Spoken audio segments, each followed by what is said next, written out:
Bueno, en este video vamos a hacer el ejercicio 10 de la práctica del centro de masa. En este caso nos dicen una chapa perforada por la corrosión apoya sobre dos balanzas y las lecturas de las balanzas son balanza A 12 kilogramos y balanza B 8 kilogramos. Con esta información más los datos de la chapa nos piden deducir la coordenada X del centro de masa de la chapa y el baricentro de la perforación. Entonces, si utilizamos un sistema de coordenadas cartesiano como el que está en azul, vamos a encontrar la coordenada X del centro de masa de la chapa y la coordenada X del baricentro de la perforación respecto de ese sistema de coordenadas cartesiano. Entonces, lo primero que vamos a hacer es hacer un diagrama de cuerpo libre de la chapa y ver las fuerzas que actúan sobre ella. Tenemos la fuerza peso, llamamos la fuerza F1 a la fuerza que hace la balanza A sobre la chapa y la fuerza F2 a la fuerza que hace la balanza B sobre la chapa. Entonces, con los datos del ejercicio tenemos que la fuerza F1 es 120 newtons y que la fuerza F2 es 80 newtons, tomando la aceleración de la gravedad como 10 metros sobre segundo cuadrado en módulo. Entonces, conociendo la fuerza F1 y la fuerza F2, entonces podemos encontrar fácilmente la fuerza peso, porque el módulo del peso tiene que ser igual a la suma de los módulos de F1 más F2. Entonces ya sabemos que el peso de la chapa es de 200 newtons. Entonces vamos a hacer primero lo que nos pide el ejercicio, que es encontrar las coordenadas X del centro de masa de la chapa. Para esto hacemos lo siguiente. Representamos las fuerzas aplicadas y el sistema de coordenadas cartesiano elegido. Y si llamamos el punto O al origen de coordenadas, entonces vamos a calcular el momento de cada una de las fuerzas aplicadas respecto del punto O. Si hacemos eso, obtenemos lo siguiente, que el momento respecto de O de la fuerza F1 va a ser igual a 0, porque la fuerza F1 está aplicada en el punto O, que el momento respecto del punto O de la fuerza peso va a ser el módulo del vector R sub P por el módulo del peso por el seno del ángulo beta, que es el que estoy indicando ahora, en menos K versor.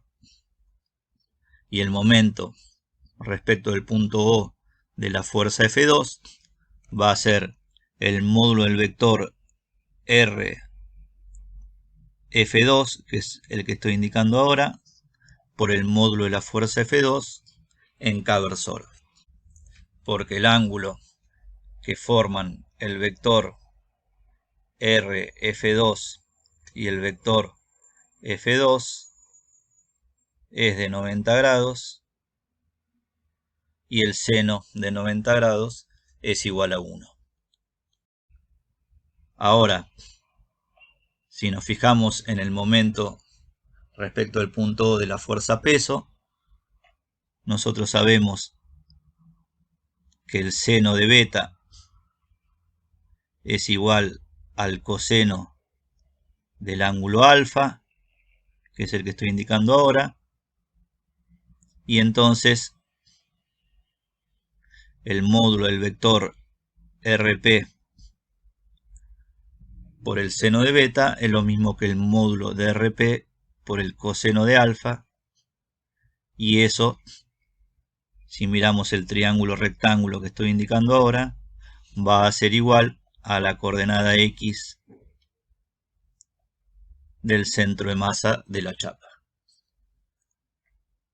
Entonces, como la suma de los momentos de las fuerzas aplicadas respecto de un mismo punto tiene que ser igual a 0 para que el cuerpo esté en equilibrio, entonces obtenemos la siguiente ecuación, que en K versor tenemos menos x del centro de masa de la chapa por el módulo del peso de la chapa más el módulo del vector R F2 por el módulo de F2 tiene que ser igual a 0.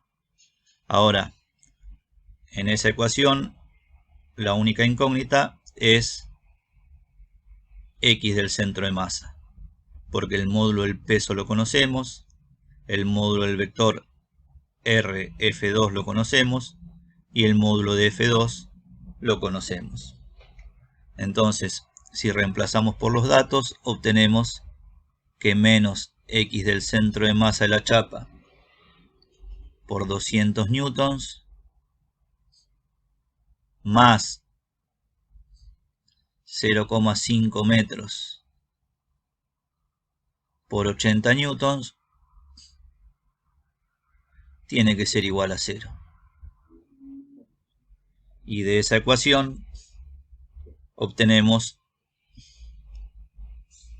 la coordenada x del centro de masa de la chapa, que nos da como resultado 0,2 metros.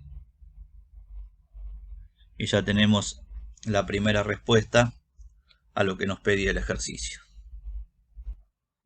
Ahora, para encontrar la coordenada x del baricentro de la perforación, podemos pensar lo siguiente: que la chapa con la perforación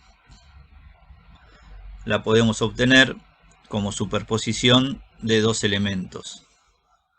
Uno sería la chapa completa con densidad ρ y el otro sería un volumen similar a la perforación pero con densidad menos ρ. Entonces, cuando superponemos esos dos elementos, eso es equivalente a tener la chapa agujereada.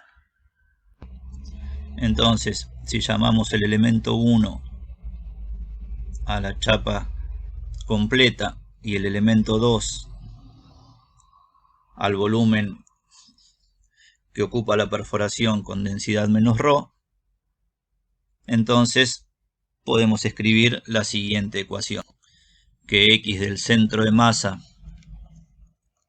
de la chapa perforada va a ser igual a x del centro de masa 1 por m1 más x del centro de masa 2 por m2 sobre m1 más m2.